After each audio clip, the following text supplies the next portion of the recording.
So hello everyone, welcome to my channel smart study DS में। So guys, जैसा कि मैं आपको बता दूं, एसएससी सीएचएसएल का एग्ज़ाम चल रहा है। 17 नवंबर से जो भी आपकी आगामी शिफ्ट होंगी उन सभी शिफ्टों का मैं एनालिसिस एकदम 100% एक्यूरेट आंसर के साथ इस वीडियो में करवा रहा हूं। तो देखिए किस प्रकार के कल की शिफ्ट पर सारे क्वेश्चंस आए और आगामी शिफ्ट जो भी स्टूडेंट बैठेंगे उन शिफ्ट पर आधारित क्वेश्चन लेकर आएंगे। उससे पहले जो भी स्टूडेंट इस चैनल को सब्सक्राइब नहीं किया है तो एसएससी सीएचएसएल एग्जाम से रिलेटेड पल पल की अपडेट के लिए चैनल को सब्सक्राइब जरूर करिएगा और बगल में आपको घंटे का निशान दिख रहा होगा उसको भी प्रेस करके रखिएगा ताकि पल पल की अपडेट आप सभी को मिलती रहे आपके एग्जाम से रिलेटेड। स्टार्ट करते हैं। सबसे पहले मैं आपको बता दूं, जो आपका 18 नवंबर है इसमें ऑल शिफ्ट आपकी जो एक्सपेक्टेड है, रियल में बात बता दूं, उसका अभी पार्ट 2 में यहाँ पर मिलने वाला है वीडियो।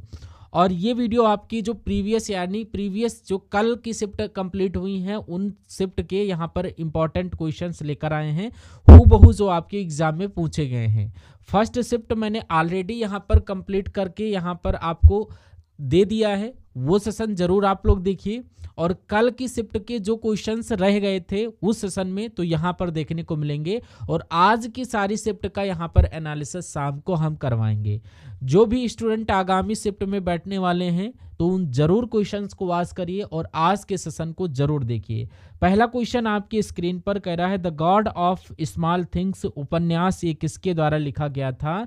तो देखिए the God of small things ये उपन्यास अरुंधति राय के द्वारा लिखा गया था।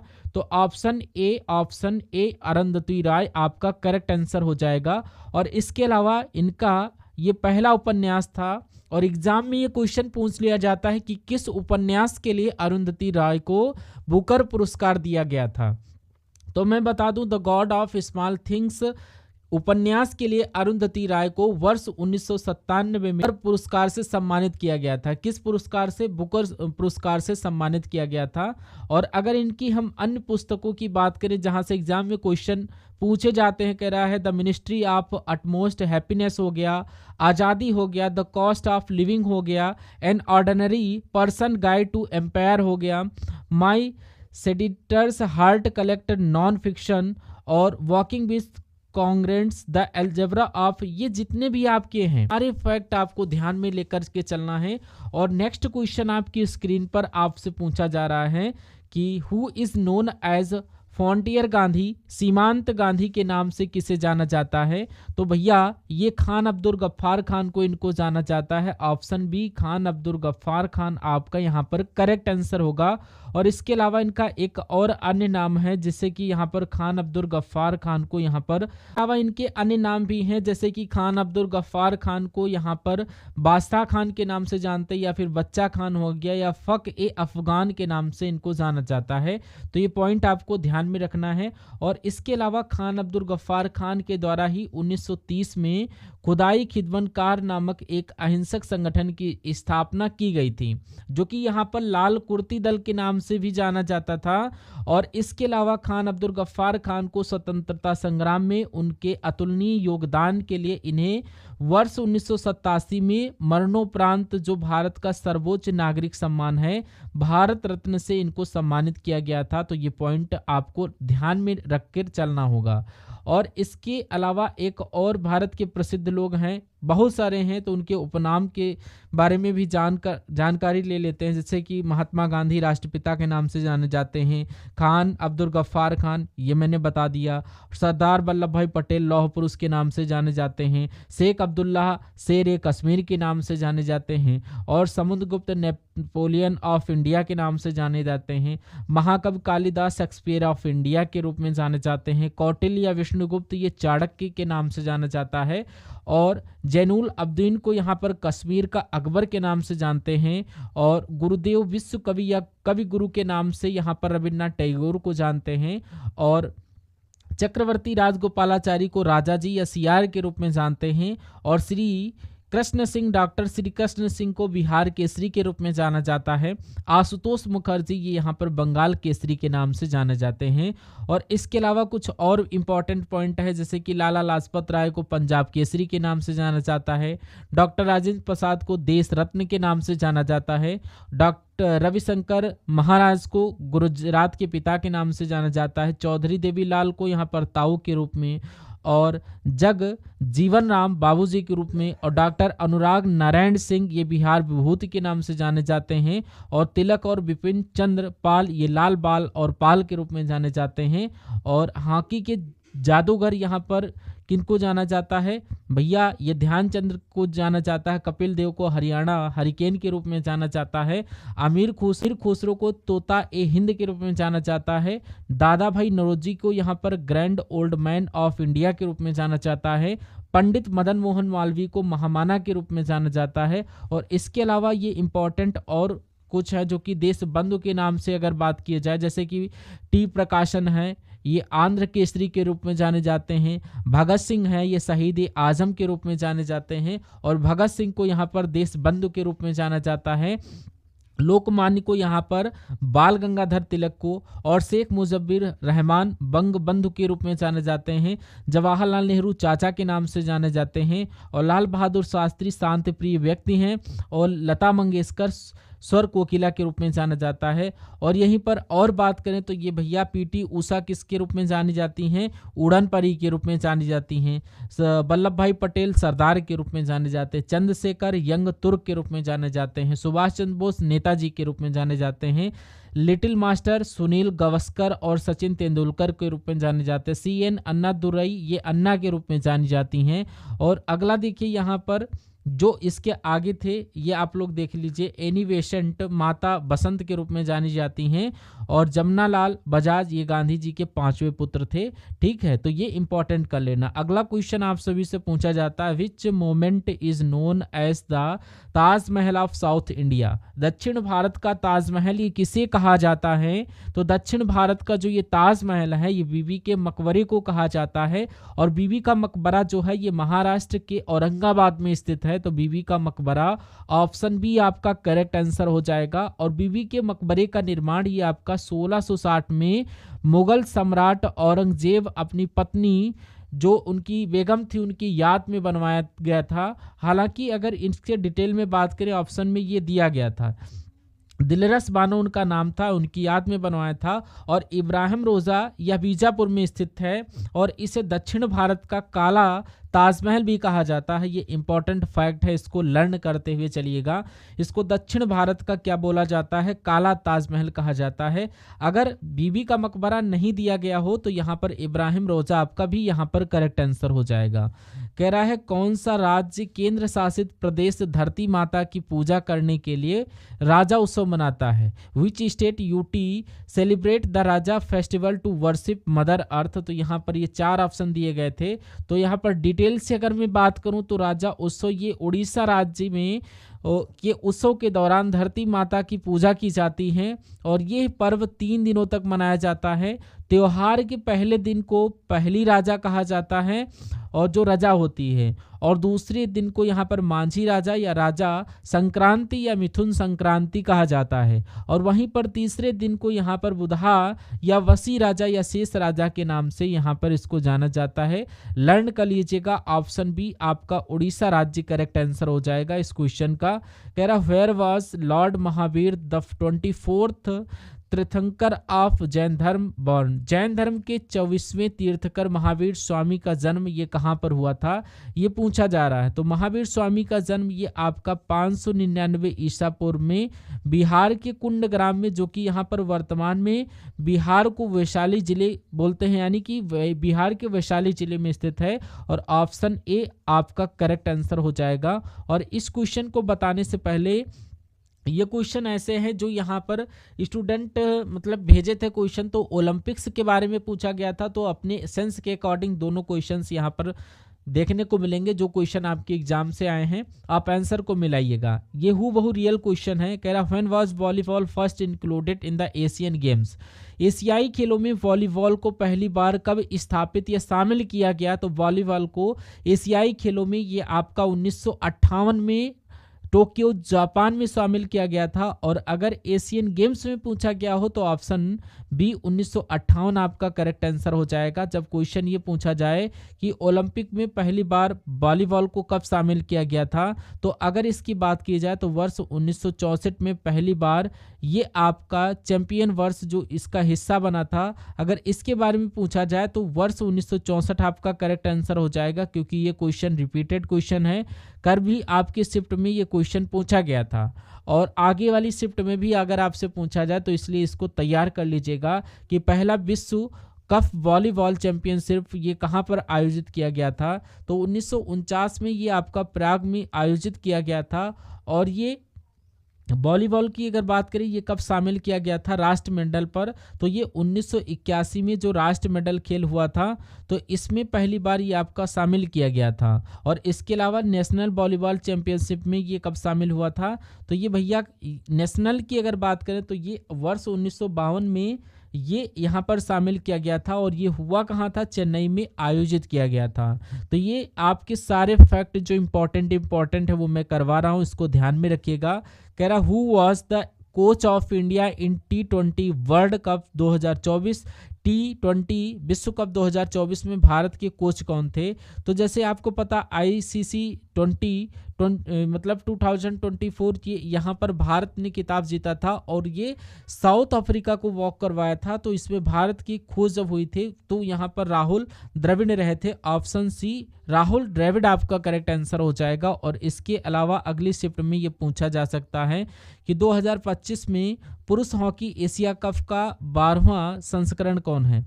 अगर मैं बात करूं यहाँ पर चैंपियन ट्रॉफी के जो विजेता बने उसकी यहाँ पर कोच गौतम कौन रहे हैं, ये आप लोग बताइए। गौतम गंभीर रहे हैं। और ये किसके द्वारा हरवाया गया है? तो ये न्यूजीलैंड देश ने हरवाया है। तो ये पॉइंट आपको याद रखना है। और यहाँ पर आपका हाल ही में एशियाई खेल हुआ है क्रिकेट का और इसमें भारत ने किसको हराया है फाइनल में? तो यहाँ पर जो भारत के कोच है 2025 में ये आपके गौतम गंभीर जी रहे हैं। तो ये पॉइंट आपको लर्न करके रखना है। अगला क्वेश्चन देखिए, कह रहा है which country following the statement is correct? निम्नलिखित में से कौन जो है कथन सही है? तो ये आपको देखना है। तो ये अगर इसकी बात करें एशिया कप की जो मेज़बानी है ये भारत देश के द्वारा आपकी आयोजित की गई थी। और ये टूर्नामेंट जो है ये मैं आपको बताना चाहूँगा, इसका जो आयोजन है ये 29 अगस्त से 7 सितंबर 2025 तक ये आपके बिहार के राजगीर स्पोर्ट्स कॉम्प्लेक्स में आयोजित किया गया था। और ये 2025 का 12वां संस्करण रहा था। तो ऑप्शन ए आपका भारत करेक्ट आंसर हो जाएगा। और इसके अलावा आगे की शिफ्ट में अगर आपसे पूछा जाए कि 2025 में पुरुष हॉकी एशियाई कप का जो विजेता कौन रहा है, तो ये आपका जो फाइनल मैच हुई है भारत और दक्षिण कोरिया के मध्य आपकी खेली गई थी, जिसमें भारत फाइनल में दक्षिण कोरिया को हराकर ये यहाँ पर खिताब जीत लिए थे। तो इसी के साथ भारत अगले विश्व कप के लिए यहाँ पर सीधे क्वालिफाई जोन किए होगा। और 2025 का अगर मैच कार्ड पूछा जाए क्या रहा, तो 2025 जो हॉकी का शुभंकर है ये आपका चांद है। और ये भारतीय राष्ट्रीय पशु बाघ और इनके महान खिलाड़ी मेजर ध्यानचंद ये यहाँ से प्रेरित है। और शुभंकर ये आपके साहस और किसका फुर्ती और कौशल का प्रतीक माना जाता है। और एक क्वेश्चन स्टेटमेंट से देखने को मिला कि which of the following statement is correct, यानी निम्नलिखित में से कौन सा कथन आपका सही दिया गया है। जहां पर दो कथन दिया गया था और दूसरा, पहले कथन में कहा जा रहा है कि भारतीय संविधान में भाग 8 में केंद्र शासित प्रदेशों के प्रशासन का उल्लेख किया गया है। और दूसरे कथन में दिया गया भारतीय संविधान के भाग 9 में सहकारिता समिति के गठन और उनके संचालन के संबंध में प्रावधान किया गया है और इस प्रकार के आपके 4 ऑप्शन दिए गए थे। तो पहले कथन को अगर आप पढ़ोगे तो पहला कथन आपका सही है, क्योंकि भारतीय संविधान का भाग 8 में केंद्र शासित प्रदेशों के यहाँ पर प्रशासन से संबंधित प्रावधानों को शामिल किया गया। और जब दूसरे कथन को आप पढ़ोगे तो ये आपका गलत हो जाएगा, क्योंकि सहकारिता समिति से संबंधित जो प्रावधान है ये भाग 9 में नहीं बल्कि ये भाग 9 के ए में है, और इसे 97 में जो आपका संविधान संशोधन हुआ था उसमें ये जोड़ा गया था। भाग 9 की अगर मैं बात करूं तो ये आपका केवल पंचायती राज इंस्टीट्यूशन से संबंधित है, ना कि आपका सरकारी समितियों से संबंधित है। तो इसलिए आपका एक ही स्टेटमेंट सही है, जो कि ऑप्शन ए आपका केवल कथन 1 यहाँ पर करेक्ट आंसर हो जाएगा। ये स्टेटमेंट मैंने बनाया था, देख लीजिएगा। कह रहा है यहाँ पर अगला क्वेश्चन कह रहा है, ये क्वेश्चन वही रिपीटेड हो गया है, which the following substance add stop during urine formation in the kidney. गुर्दे में मूत्र बनने की प्रक्रिया के दौरान निम्नलिखित में से कौन से पदार्थ पुनः अवशोषित होते हैं। तो ग्लूकोज, एमिनो एसिड, और यहाँ पर ये 4 ऑप्शन दिए गए थे। तो गुर्दे में मूत्र बनने की जो प्रक्रिया है ये 3 चरणों में कंप्लीट होती हैं। ये पहला अगर बात करें तो फिल्ट्रेशन और रीअब्जॉर्प्शन, और अगली होती है जो ये 3 चरण होते हैं। और ये यहाँ पर जिसमें एक ग्लूकोज दिया जाता है, और ग्लूकोज ये सामान्य परिस्थिति में रक्त में मौजूद सारा जो है ग्लूकोज ये पुनः अवशोषित हो जाता है। तो ये कथन आपका करेक्ट हो जाता है। कह रहा अमीनो एसिड, अमीनो एसिड की बात करें तो ये प्रोटीन के विघटन से बने अमीनो एसिड से ये रक्त में वापस से वहां पर एंट्री कर लेते हैं, यानी दोनों ही स्टेटमेंट सही दिया गया है। तो अगर ऑप्शन के अकॉर्डिंग बात करें तो ऑप्शन सी 1 और 2 ये दोनों आपके यहाँ पर करेक्ट आंसर हो जाएगा। अगला क्वेश्चन देखिए आपकी स्क्रीन पर, कह रहा है गरिया नृत्य, सॉरी ये आपका एक क्वेश्चन छूटा है क्या। अगला क्वेश्चन देखा, हाँ, गरिया नृत्य ये किस राज्य का लोक नृत्य है। तो यहाँ पर ऑप्शन सी त्रिपुरा आपका करेक्ट आंसर हो जाएगा। और इसी से मिलता जुलता एक नाम है जिसमें बच्चे कंफ्यूज हो जाते हैं। तो ये आपका एक नाम है गरिया, और एक आपका हो गया घेरिया। तो यहाँ पर घेरिया अगर आपसे पूछा जाए तो आपका जो घेरिया नृत्य है ये गुजरात राज्य का एक लोकप्रिय नृत्य है। और इसके अलावा एग्जाम में पूछा जाता है कि घंगरिया नृत्य ये तैनात ये किस समुदाय के द्वारा किया जाता है। तो ये रियांगत समुदाय के द्वारा किया जाता है। और इसके अलावा गुजरात राज्य के अन्य जो यहाँ पर रखे हैं तो ये डांडिया आपका सबसे ज़्यादा प्रचलित है। इसके अलावा गरबा हो गया, टिप्पणी हो गया और भवई हो गया, ये सारे लोक नृत्य जो हैं ये आपके गुजरात राज्य के लोक नृत्य है। और ये पॉइंट आपको लर्न करके चलना है। अगला देखिए यहाँ पर, who decide whether a will is money will, यानी कोई विधेयक या धन विधेयक है या नहीं, इसका निर्णय लेने के लिए यहाँ पर एकमात्र और अंतिम शक्ति किसके पास होती है। तो ये 4 ऑप्शन दिए गए थे। तो कोई विधेयक धन विधेयक है या फिर नहीं, इसका निर्णय जो है ये आपके स्पीकर ऑफ द लोकसभा के अध्यक्ष करते हैं। और उनका ये जो निर्णय है ये अंतिम होता है।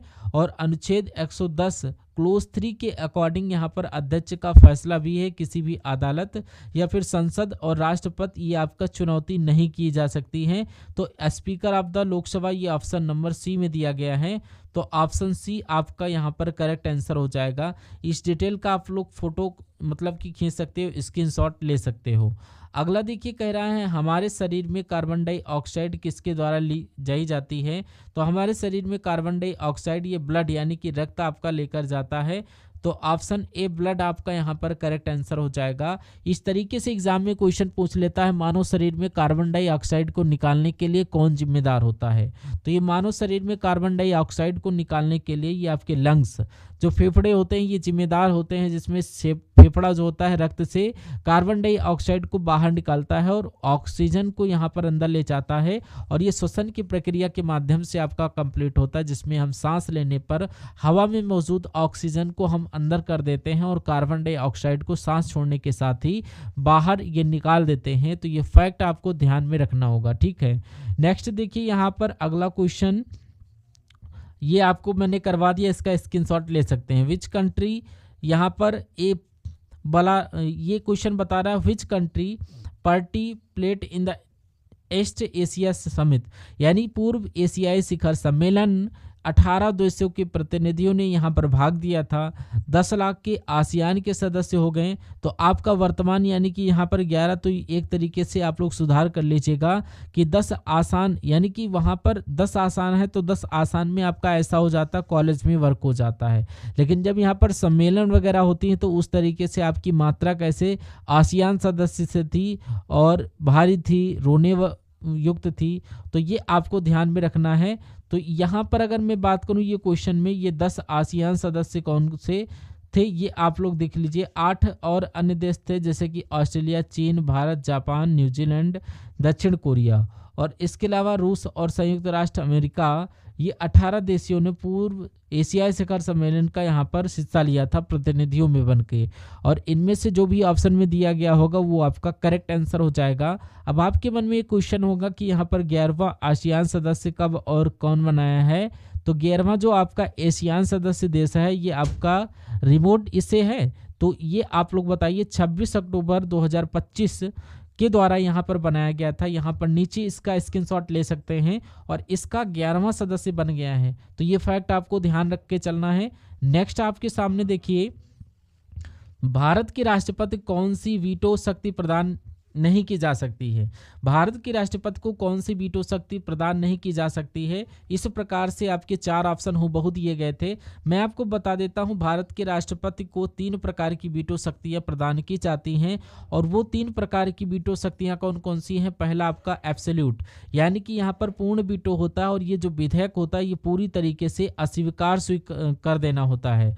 और इसके अलावा एक आपका सस्पेंसी, यानी कि निलंबन वीटो होता है जिसमें विधेयक को पुनर्विचार के लिए वापस भेजा जा सकता है। और थर्ड आपका पॉकेट वीटो होता है जिसमें अनिश्चित काल तक निर्णय को रोक कर रखा जाता है। तो ये आपके 3 प्रकार से वीटो की यहाँ पर बात की जाती है। तो ये अगर आपसे क्वालिफाइड वीटो यानी कि यूके वीटो जो है, योग्य वीटो अगर बात की जाए, ये अगर यहाँ पर राष्ट्रपति को नहीं दिया गया है तो ऑप्शन डी क्वालिफाइड वीटो आपका करेक्ट आंसर हो जाएगा। अगला देखिए, कह रहा है the term for a meeting of all adult who live in the area convert by a village level panchayat is called what. गांव स्तर की पंचायत क्षेत्र में रहने वाले सभी वयस्कों की बैठक को क्या कहते हैं। तो ये सभी बैठक लगती हैं जो आपकी ग्राम सभा कहलाती है। तो ऑप्शन बी जो ग्राम सभा यहाँ पर करेक्ट आंसर हो जाएगा। अगला देखिए, कह रहा है recently who has been appointed as the director general of Indian जो काउंसिल, यानी कि यहाँ पर हाल ही में भारतीय कृषि अनुसंधान परिषद यानी ICAR के महानिदेशक के रूप में ये किसे नियुक्त किया गया है। तो मैं आपको बता दूं 17 अप्रैल 2025 को ICAR के महानिदेशक यहाँ पर ये नियुक्त किए गए हैं और ये डॉक्टर मंगीलाल जाट को यहाँ पर नियुक्त किया गया है। और साथ ही ये आपके कृषि अनुसंधान एवं शिक्षा विभाग के सचिव के रूप में भी जाना जाता है, यानी कि नियुक्त किया गया है। Option B doctor Mangilal Jat आपका करेक्ट आंसर हो जाएगा। और इनके अध्यक्ष की अगर मैं बात करूं तो भारतीय कृषि अनुसंधान परिषद यानी कि ICAR के जो यहाँ पर सदस्य होते हैं ये यहाँ पर केंद्रीय और किसान कल्याण मंत्री जो होते हैं और कृषि और किसान कल्याण मंत्री ये आपके यहाँ पर शिवराज सिंह चौहान है। ये फैक्ट आपको ध्यान में रखना है।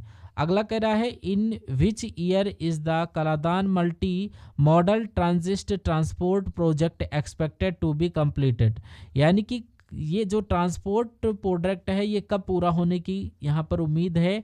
तो इस प्रकार से जो 4 दिए गए थे ऑप्शंस, और यहाँ पर डीपली अगर पढ़ना चाहें तो ये आपका Kaladan multi modal transit transport project के 2027 तक पूरी तरह से चालू होने की उम्मीद है।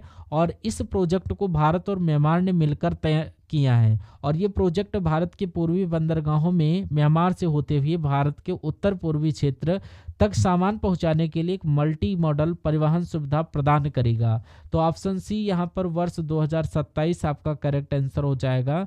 और अगला क्वेश्चन आपकी स्क्रीन पर कह रहा है प्रधानमंत्री यशस्वी योजना में कितनी उप योजनाओं को यहाँ पर शामिल किया गया। इंपॉर्टेंट क्वेश्चन है। तो प्रधानमंत्री यशस्वी योजना में 5 उप योजनाओं को शामिल किया गया है जो कि OBC और DNT और यहाँ पर अन्य पिछड़ा वर्ग और आर्थिक रूप से पिछड़ा वर्ग और इसके अलावा जो है जनजाति या घुमंतु जनजाति छात्रों को विभिन्न स्तरों पर शैक्षिक सहायता के लिए प्रदान की जाती है। तो 5 उप योजनाएं, ऑप्शन सी आपका यहाँ पर करेक्ट आंसर हो जाएगा। अगला क्वेश्चन कह रहा है डीआरडीओ ने 28 और 29 जुलाई 2025 को किस मिसाइल प्रणाली का 2 सफर उड़ान का परीक्षण किया था। तो इस प्रकार के जो 4 ऑप्शन थे वो दिए गए थे, लेकिन मैं आपको रियल बता देता हूं कि डीआरडीओ ने 28 और 29 जुलाई 2025 को उड़ीसा का कांड यानी कि डॉक्टर एपीजे अब्दुल कलाम के पास यहाँ पर 2 सफल उड़ान परीक्षण किए गए हैं और इन परीक्षणों के माध्यम से मिसाइल की अधिकतम और न्यूनतम रेंज क्षमता को भी माप लिया है। तो ऑप्शन सी आपका प्रलय मिसाइल आपका करेक्ट आंसर हो जाएगा। और इसके अलावा 25 सितंबर 2025 को डीआरडीओ ने रेल आधारित मोबाइल लॉन्चर से अग्नि प्राइम मिसाइल का यहाँ पर सफल परीक्षण किया है। तो इसके फैक्ट भी आपको लर्न करके चलना है। In how many groups in Bharat मुनि जो है क्लासिकल जो नाट्य शास्त्र है इंस्ट्रूमेंट है, तो यहाँ पर वाद्य यंत्र को ये कितने समूह में यहाँ पर वर्गीकृत किया था। तो भरत मुनि ने नाट्य शास्त्र में यहाँ पर बताया कि ये आपके 4 समूह में वर्गित किया गया था। और 4 समूह वो कौन कौन से, पहला आपका जो इंस्ट्रूमेंट था जिसमें कि तबला वाला टाइप में तसला होता था, और वेन इंस्ट्रूमेंट जैसे कि आपका सुसिरवाद था और इसमें बांसुरी वगैरह आ जाती थी। और थर्ड आपका यहाँ पर क्या आ जाता था, इसमें आपको मैं बता देता हूँ, ये आपका आ जाता है। और फोर्थ घन वाग यानी कि जैसे कि मंजीरा और या घंटियाँ, ये जो मैंने आपको ओरल बताया ये सारा का सारा इंपॉर्टेंट लिखा हुआ है। ये भरत मुनि ने नाट्य शास्त्र में ये वंदीकृत किया था किसी को बताने से। तो 4 समूह, ऑप्शन सी आपका यहाँ पर करेक्ट आंसर हो जाएगा। अगला देखिए कह रहा है what was the main reason आपका जो 1991 में भारत का आर्थिक संकट का यहाँ पर सामना करने पड़ा। तो ये इसका मुख्य कारण ये पूछा गया कि वर्षा से जमे हुए भारी कच्छ के मोच के कारण ये एक गंभीर आर्थिक संकट का सामना यहाँ पर 1991 में किया था। तो ये ऑप्शन बी, ये भारी कर्ज जो है कोर्स का कर्ज आपका सही हो जाएगा। ऑप्शन डी भारी कर्ज का बोझ। अगला देखिए आपकी स्क्रीन पर जो क्वेश्चन है ये पूछा गया था आपके स्क्रीन पर, दाब की एसआई इकाई क्या होती है। तो ये भैया पास्कल होती है। और पास्कल अगर पूछा जाए 1 पास्कल बराबर 1 न्यूटन और 1 वर्ग मीटर बराबर 1 न्यूटन मीटर स्क्वायर। और अगला देखिए यहाँ पर when was the instrument hockey federation यानी FH फाउंडेशन जो अंतर्राष्ट्रीय हॉकी महासंग्रहालय की स्थापना जो हुई थी ये कहाँ पर हुई थी, ये पेरिस में हुई थी। और इसके पाल ल्यूट ने स्थापित किया था और अंतर्राष्ट्रीय महासंघ के पहले अध्यक्ष ये आपके पॉल ल्यूक को ही बनाया गया था। तो ये पॉइंट भी आप लोग लर्न करके रखिएगा। और अंतर्राष्ट्रीय महासंघ यानी इनका मुख्यालय पूछा जाए कहाँ पर है, तो इसका मुख्यालय जो है ये स्विट्जरलैंड के लुट्साने में है। तो ये फैक्ट आपको लर्न करके रखना है। और अगला क्वेश्चन आपकी स्क्रीन पर कह रहा who is the author of famous book two lives यानी इसके लेखक कौन है। तो अगर बात किया जाए तो ये विक्रम सेठ के द्वारा लिखी गई हैं। ऑप्शन बी विक्रम सेठ आपका यहाँ पर करेक्ट आंसर हो जाएगा। नेक्स्ट क्वेश्चन आपसे यहाँ पर आया था who is the author of book W umbrella, ये जो है पुस्तक ये किसके द्वारा आपकी लिखी गई हैं। तो डब्ल्यू अम्ब्रेला पुस्तक जो है ये आपकी रस्किन बॉन्ड के द्वारा लिखी गई हैं। ऑप्शन ए आपका रस्किन बॉन्ड करेक्ट आंसर हो जाएगा। और नेक्स्ट स्टेप देखिए कह रहा है where is the famous Mahabodhi temple, तो प्रसिद्ध महाबोधि का जो मंदिर है ये कहाँ पर स्थित है। तो ये आपका महाबोधि का मंदिर है, ये आपके बिहार के एक जिले के बोधगया में स्थित है। तो ऑप्शन सी आपका बोधगया आपका करेक्ट आंसर हो जाएगा।